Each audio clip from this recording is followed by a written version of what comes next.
이번 가정의 달이죠. 가정의 달이면서 감리교인들에게는 특별한 날이 있는데 바로 이번 주 수요일 5월 24일입니다. 5월 24일은 감리교회 생일 같은 날입니다. 무슨 일이 있었는가? 지금으로부터 279년 전에 1738년 5월 24일 날 존 웨슬리 목사는 영국의 한 거리에서 열리는 기도 모임에 참석하게 됩니다. 그 일기에 보면 그날 5월 24일 모임은 별로 가고 싶지 않은 모임이었다 이렇게 적고 있습니다. 억지로 참석한 거죠. 그런데 거기서 사회자가 로마서 서문을 읽습니다. 복음에는 하나님의 의가 나타나서 믿음으로 믿음에 이르게 하나니 기록된 바 오직 의인은 믿음으로 말미암아 살리라 함과 같으니라. 그리고 나서 수도 없이 들었던 그 말씀을 풀어 설명하기 시작하는데 그날따라 그 말씀이 웨슬리 목사의 가슴에 들어와 박혔습니다. 그날 저녁에 일기를 웨슬리 목사는 이렇게 쓰고 있습니다. 나는 내 마음이 이상하게 뜨거워짐을 느꼈다. 나는 내가 그리스도를 믿고 있다고 느꼈고 구원을 위해 예수 그리스도만 의지하고 있다고 느꼈다. 곧바로 나는 나의 모든 죄가 예수 그리스도의 보혈의 공로로 사해졌음을 확신하게 되었다. 죄와 죽음의 법에서 구원받았음을 나는 비로소 확신하게 된 것이다. 이 웨슬리 일기거든요.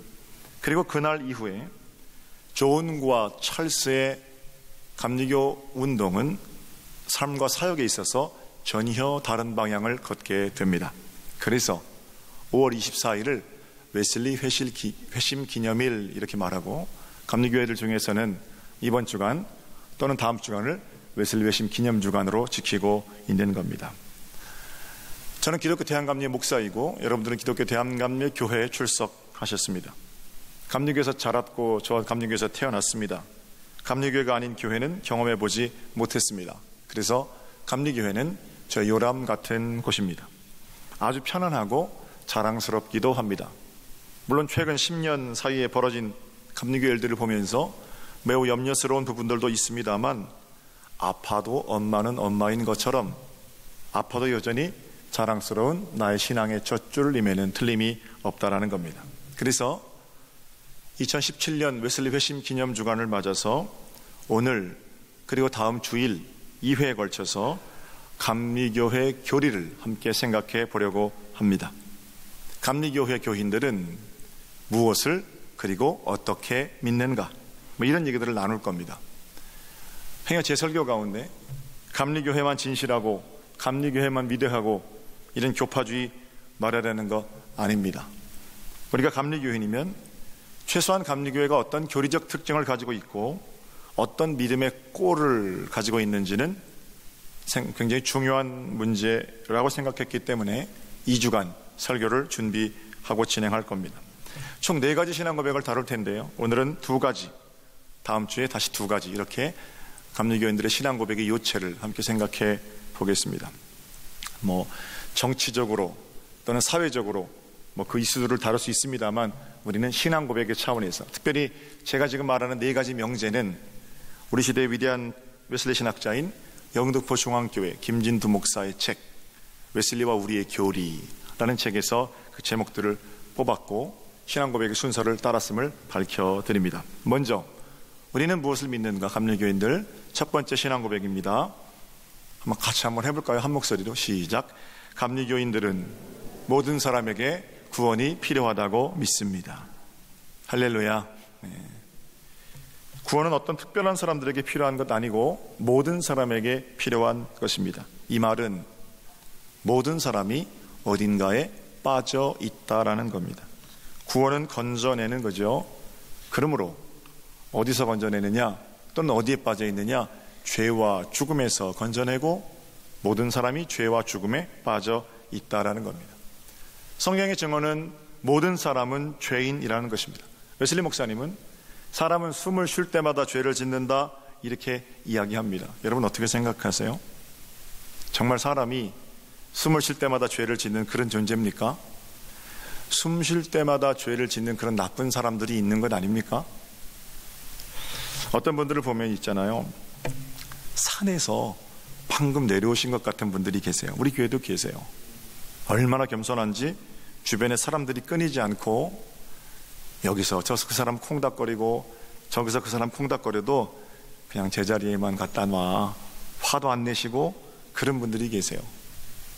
모든 사람이 죄인이라는데 그런 분들 포함해서 남들이 부러워할 만한 의로운 행동을 하신 분들도 계시고요. 그런 사람들도 죄인입니까? 아기들은 어떻습니까? 저희 교회 아기들 얼굴 보면 저는 갓 태어난 우리 교회의 천사 같은 아기들의 얼굴에서 어떤 죄도 발견할 수 없는데 성경은 뭐라고 말하냐면 모든 사람 예외 없이 남녀노소 빈부 귀천 전부 죄인이라는데 뭐가 좀 어울리지 않잖아요. 모든 사람이 죄인이라는 진단에 문제가 있는 것 아닙니까? 여기서 기억하셔야 할 것이 있는데 성경은 죄를 지었기 때문에 죄인이 아니라 우리가 본질적으로 죄인이기 때문에 죄를 짓는다라고 말합니다. 이거 순서는 바꾸시면 안 됩니다. 드러난 어떤 흉악한 범죄보다 더 근원적인 그 흉악한 범죄가 시작된 마음을 중요하게 여긴다는 겁니다. 예수님께서 해결하시고 예수님께서 풀어놓으신 의는 또는 예수님께서 해결하신 죄의 문제는 살인, 강간, 도적질 이런 흉악한 범죄들이라기보다는 그 범죄가 시작된 더 근원적인 마음, 죄의 본질적인 문제들을 해결하셨다는 겁니다. 그래서 성경이 말하는 인간에 대한 진단, 즉 모든 사람이 죄인입니다 라는 선포는 모두가 죽음으로 달려갈 수밖에 없는 어떤 죄인된 운명, 이것을 말씀하시는 겁니다. 정말 중요한 것은 기독교인은 그렇게 모든 사람이 죄인이라는 사실을 받아들이는 것으로부터 비로소 시작된다라는 사실이에요. 감리교회의 교리만이 아니라 장로교, 성결교, 침례교, 순복음, 구세군, 루터교, 성공회, 개신교들이죠. 로마 카톨릭, 동방정교회 모두 예수를 그리스도로 고백하는 사람 또는 교파들이 가지고 있는 본질적인 고백, 어떤 사람이 죄인이 아니라 모든 사람이 죄인이라는 사실, 부인할 수 없는 고백이고 사실인 거죠. 문제는 사람들이 이 사실을 인정하지 않는다든지 또는 인정했었지만 때가 묻어서 죄에 대해서 둔감해졌다는 겁니다. 웨슬리 형제가 감리교 운동을 일으킬 때는요, 많은 사람들이 죄에 대해서 둔감했습니다.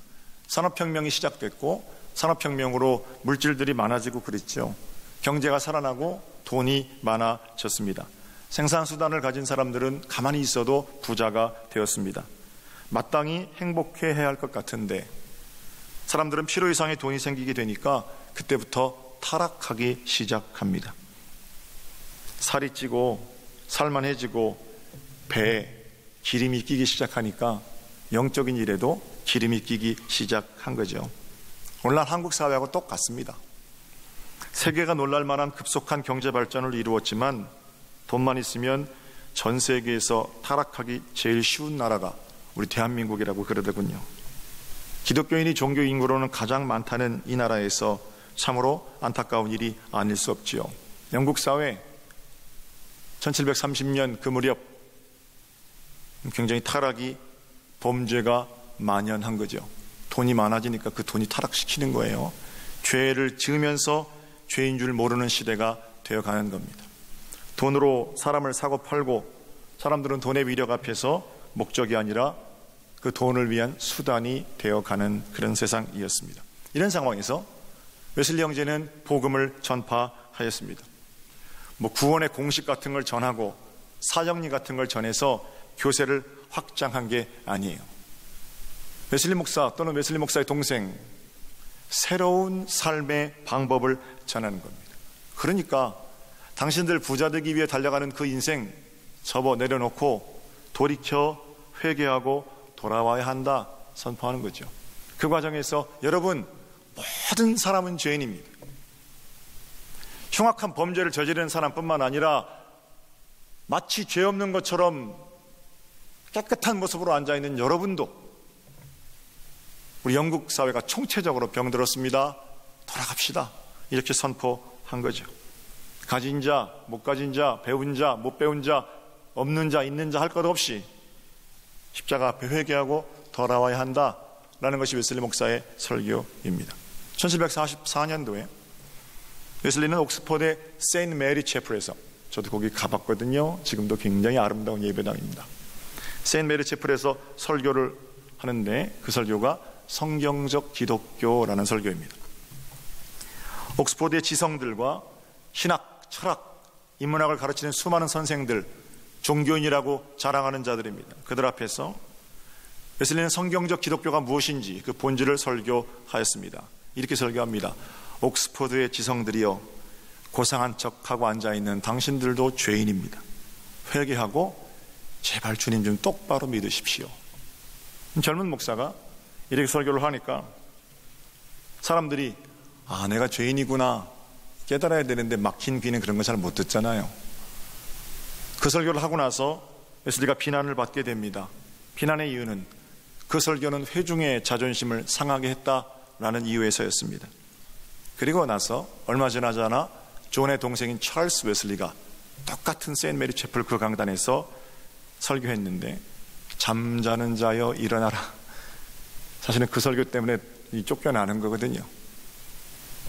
잠자는 자여, 잠자는 자는 당신들입니다.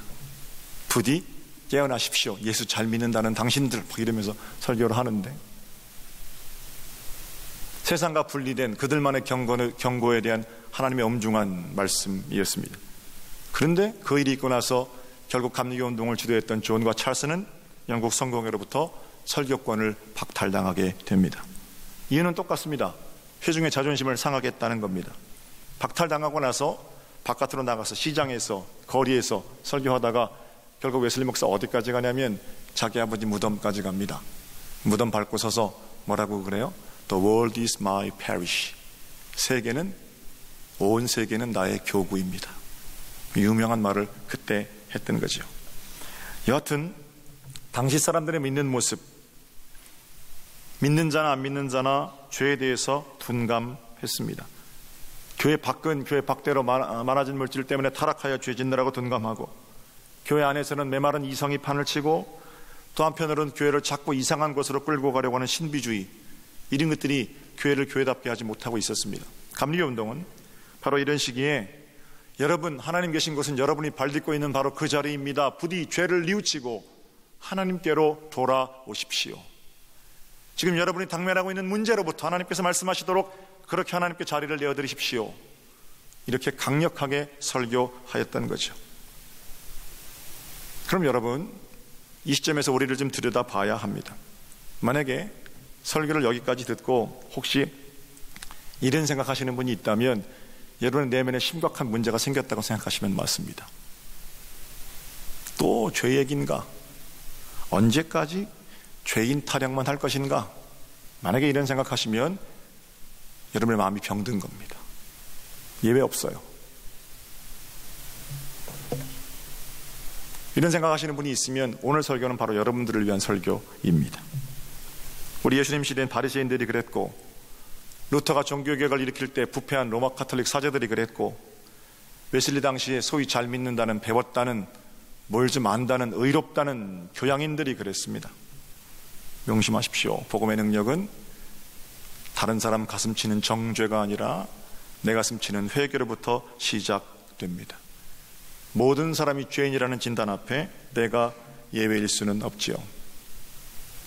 목사님, 나는 할아버지 때부터 목사고 할아버지 때부터 장로고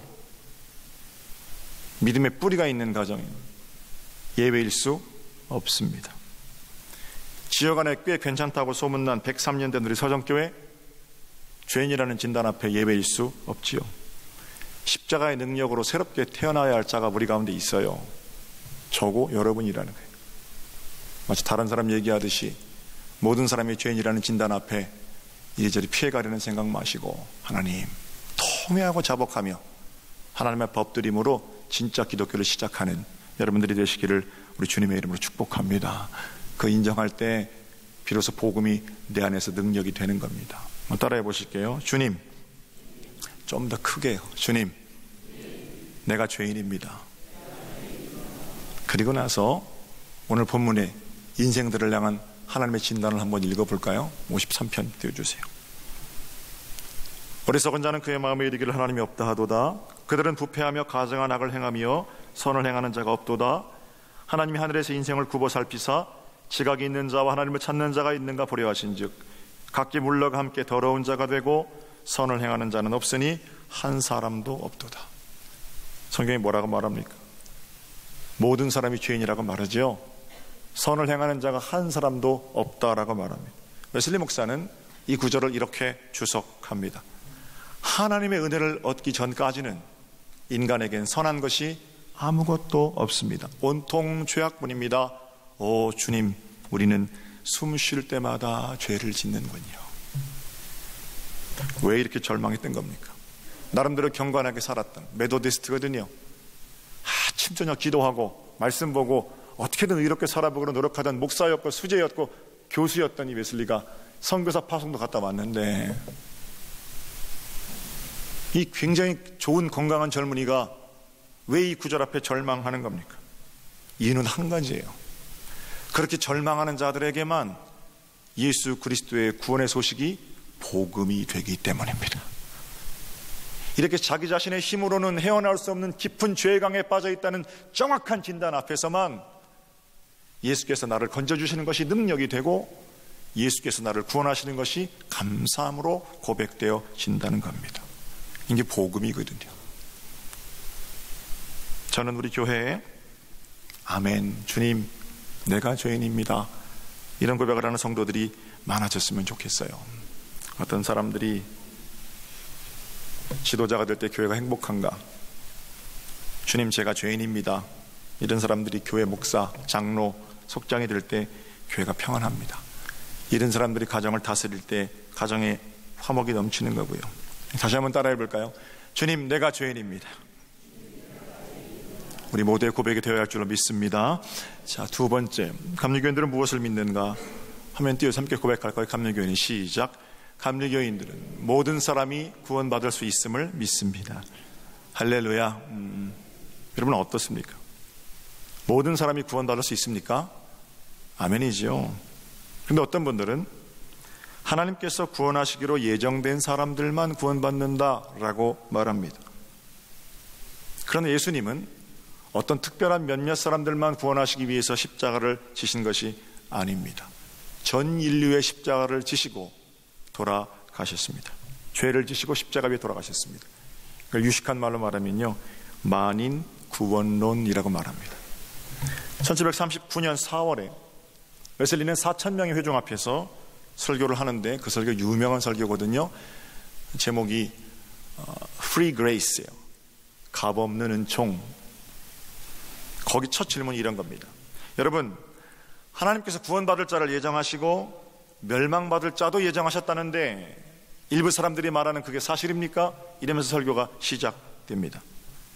구원이란 몇몇 사람들에게만 주어진 그런 거고 나머지는 전부 지옥의 땔감으로 창조하셨습니까? 뭐 이런 질문이겠지요. 소위 이중 예정에 대한 매우 신랄한 비판입니다. 우리 감리교인들은 이중 예정을 받아들이지 않습니다. 우리 시대도 비슷한 사람들이 있죠. 성경을 문자적으로 해석해서 구원받을 사람의 수를 14만 4천 명 제한하셨다. 해괴망측한 소리입니다. 극단적인 이기심의 결과입니다. 14만 4천 명만 천국에 가고 나머지를 다 지옥에 밀어넣는 분이 우리가 믿는 하나님이라고 저는 생각할 수도 없습니다. 하나님께서 그 사람들 몇 명 구원하시려고 나머지 인류를 다 버린다는 얘기가 어떻게 인류를 향한 복음이 됩니까? 자기들 이기심이 만들어낸 게 분수가 있어도 분수가 있어야지요. 물론 이중예정과 그건 좀 다른 얘기입니다. 그건 이단들 얘기니까요. 그러나 이중예정도 끝까지 밀고 나가면 그 이기심 아닙니까? 나는 구원받았다. 그 구원받은 것에 안주하려는, 몇 명의 사람들만 구원하시기로 예정하시고 나머지 다수는 다 멸망으로 예정하셨다. 이건 복음이 아니지요. 웨슬리 목사는 그 프리 그레이스라는 설교에서 이중 예정을 몇 가지 이유를 들어서 비판하는데요. 제가 오늘 그거 시간 관계상 다 살펴볼 수는 없고 이런 것만 핵심적으로 다루면 좋겠어요. 만약에 구원받을 자와 멸망받을 자를 동시에 하나님께서 예정하셨다면 여러분, 우리의 설교, 우리의 전도 아무짝에도 쓸모없는 것이 됩니다. 우리가 열심히 복음을 가지고 나아가는 이유는 그 사망에 붙들려 있는 생명을 영원한 생명으로 인도할 수 있다고 믿기 때문에 우린 나가서 전도하는 겁니다. 우리가 거룩하게 살아야 하는 이유, 왜 거룩하게 삽니까? 내가 구원받았다는 확신 때문에 그래요.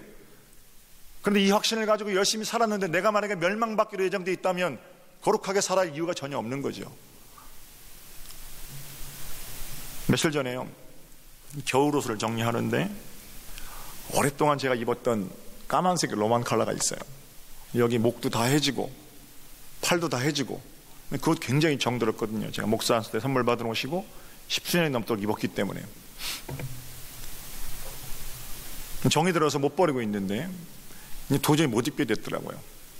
와이프가 몇 번이고 저한테 목사님 이거 버립시다 그러는데 내가 정들었으니까 좀 더 입자고 했다가 도저히 못 입게 되어서 이제는 그럼 이번에 갖다 버립시다 내가 그랬어요. 놀라운 사실은요, 그거 내가 입으려고 마음먹었을 때는 그거 내 옷이었는데요, 버리겠다고 마음먹으니까 그때부터 쓰레기더라고요. 버리겠다고 마음먹으니까 그때부터 쳐다봐주지도 않는 거예요. 하나님께서 사람들을 만드셨는데 쓰레기로 만들었다면, 버리려고 만들었다면, 우리를 사랑하시는 하나님, 우리와 함께 하시는 하나님, 이 고백 다 의미 없는 게 되죠. 쓰레기인데 그 쓰레기에다가 정을 주는 주인이 어디 있어요? 그럼 저는 그래서 하나님께서 인간들을 지옥에 밀어넣기 위해서 멸망받을 자로 창조하셨다, 이렇게 믿을 수가 없다라는 겁니다. 멸망받기로 예정되어 있다면 우리가 내면을 거룩하게 가꿔야 할 이유도 없는 거죠. 전도해야 할 이유도 없는 거죠. 다른 여러 가지 이유들이 있어요. 웨슬리 목사는 4가지, 5가지 가지고 이중예정 비판하거든요. 다 생략하고 성경에 어떤 증언들이 있는지. 오늘 본문을 먼저 볼까요? 로마서 8장 32절을 볼까요? 자기 아들을 아끼지 아니하시고 우리 모든 사람을 위해서 내주신 이가 어찌 그 아들과 함께 모든 것을 우리에게 주시지 않겠느냐. 이게 반어법이죠. 아들까지 주시는 모든 걸 주신다는 거예요. 그런데 거기 누구에게 주신다고 합니까? 자기 아들을 아끼지 아니하시고 어떤 사람들에게 이렇게 안 하잖아요. 자기 아들을 아끼지 아니하시고 우리 모든 사람을 위해서 주신 분, 그렇게 말하고 있고요. 예수님의 탄생할 때 천사가 뭐라고 말하냐면, 보라 내가 온 백성에게 미칠 큰 기쁨의 좋은 소식을 전한다. 거기도 몇몇 사람에게가 아니고 온 백성이고요. 요한복음 4장, 그는 온 세상의 구주시라, 모두를 향한 구원자가 되시는 겁니다. 세례 요한은 세례받기 위해 자신 앞에 나오는 예수를 보고 뭐라고 그래요? 보라 세상 죄를 지고 가는 하나님의 어린 양이로다. 몇몇 사람들의 죄를 지고 가는 하나님의 어린 양이 아니라 온 인류의 죄를 짊어가는 하나님의 어린 양이라는 겁니다. 그러면 주님께서 가지고 가시는 죄가 선택된 자들의 죄입니까? 온 세상의 죄입니까? 분명하죠. 그럼에도 불구하고 어떤 사람들은 멸망받기로 예정되었다는 그 말은 사탄의 소리죠. 저는 그렇게 생각합니다.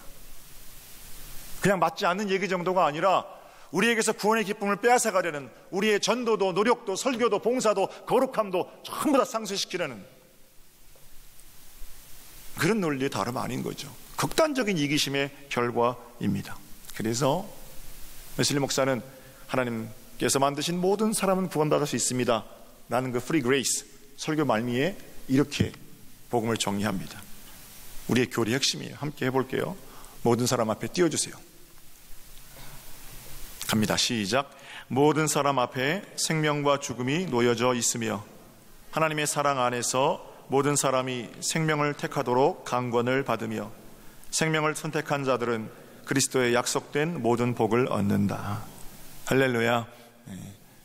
두고 생각해보고 곱씹어볼 우리의 교리의 핵심적인 내용입니다. 설교는 다 끝났는데요, 딱딱하지 않았나 싶어요.